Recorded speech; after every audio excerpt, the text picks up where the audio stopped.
Mamadou Ouri, on s'intéresse aux services spéciaux.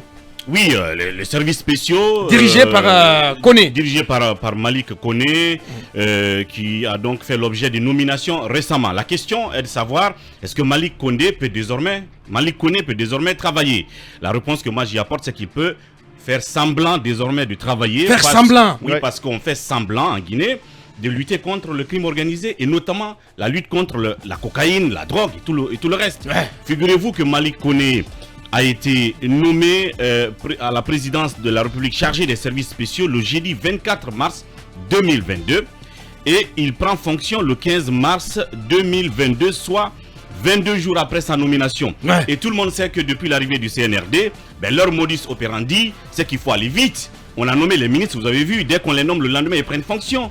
Les responsables des autres services, dès qu'on les nomme le lendemain, ils prennent fonction et commencent à travailler. Comment pouvez-vous imaginer qu'un service aussi spécial, aussi stratégique, aussi important, aussi stratégique, qui lutte contre la drogue et le crime organisé, que celui qui est nommé le 24 ne prenne fonction que le 15 avril, soit 22 jours après? Ok, vous l'avez nommé. Maintenant, il faut meubler son service. Il faut lui mettre les moyens à disposition pour qu'il commence à travailler. Figurez-vous que Malik a couru après les nominations. Depuis 4 mois maintenant, il n'y a pas eu de nomination. Pour moi, de mon point de vue, cela traduit quoi? Traduit qu'il n'y a pas de volonté chez le président lui-même de lutter contre le crime organisé. On dit que c'est des services spéciaux de la présidence. La présidence de la République. Donc il n'y a pas de volonté. Je vois qu'il n'y a pas de volonté chez le président. 4 mois après. Donc, on s'est simplement débarrassé de l'homme qui a été éjecté de son poste de directeur général de la police alors qu'il était sur de très bonnes voies. Voilà. 4 mois après qu'il est couru pour qu'on nomme les gens. Évidemment, on nomme les gens. Mais la question, est-ce que c'est des gens qui répondent au profil qu'il lui faut pour lutter contre le crime organisé, y compris la lutte contre la cocaïne? Parce que est-ce qu'il a d'ailleurs participé au choix de ces hommes? Ce que j'apprends, c'est que c'est le contraire. C'est le contraire, c'est que les gars qui sont nommés, on va les lui parachuter tout simplement. Certains sont reconnus être que des proches du haut commandant de la gendarmerie. Cela traduit aussi une lutte actuellement qui se passe, comme quoi la gendarmerie veut coûte que coûte absorber les services spéciaux.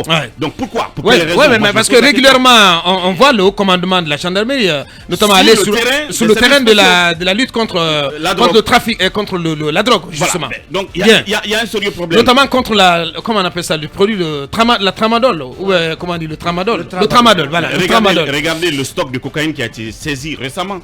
Au bout de la chaîne, je veux dire, de bout en bout sur toute la chaîne, Malik n'a pas été impliqué. C'est quand on devait présenter... Et qu'en est-il des 50 cartons de tramadol saisis justement dans les locaux des services spéciaux à Kumba au temps de Kegro? Parce que Kegro, il y était encore à la tête des services spéciaux. Je n'ai pas une information actualisée là-dessus. Vous permettrez qu'on y revienne plus tard. Mais ce qui est à noter, c'est que Koné devrait comprendre qu'il ne va pas fonctionner. Et il devait tirer toutes les conséquences nécessaires. Et faire quoi? Demander une mise à disponibilité et aller dans les institutions internationales. C'est tout ce qui lui reste. Sinon, M. Koné, vous perdez votre temps. Et votre temps perdu là va impacter l'avenir de vos enfants. 4 mois après sa nomination, on choisit des hommes que lui n'a pas choisis. Ça, c'est une chose. Vous nommez des gens. Comme j'ai dit, il va faire semblant de travailler parce qu'il n'y a pas de moyens. Regardez déjà le véhicule qu'il a. Regardez la misère dans laquelle ce service est.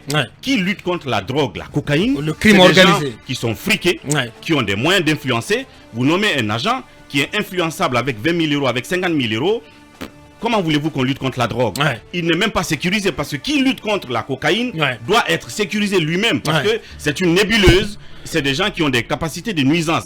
Tchègboro, même quand il n'est plus à ce service, il faut le sécuriser parce qu'il a arrêté des gens ici qui sont dans ce je suis entièrement d'accord. Et les services spéciaux, bon sang de Dieu, non seulement ils n'ont pas de moyens de fonctionner, mais il doit exister dans un pays normal qui lutte contre la drogue, notamment la cocaïne, une sorte de service de camouflage, d'infiltration, où on donne des grands moyens pour que ces gens-là vivent dans une sorte de luxe, pour qu'ils arrivent à infiltrer si vous voulez, ces milieux-là, afin de pouvoir mettre main sur toute la chaîne. Mais ça n'est pas... Je résume cela en ceci, c'est qu'il n'y a pas de volonté, en tout cas, pas de volonté politique, de lutte contre, pas de volonté réelle, notamment la drogue et surtout la cocaïne.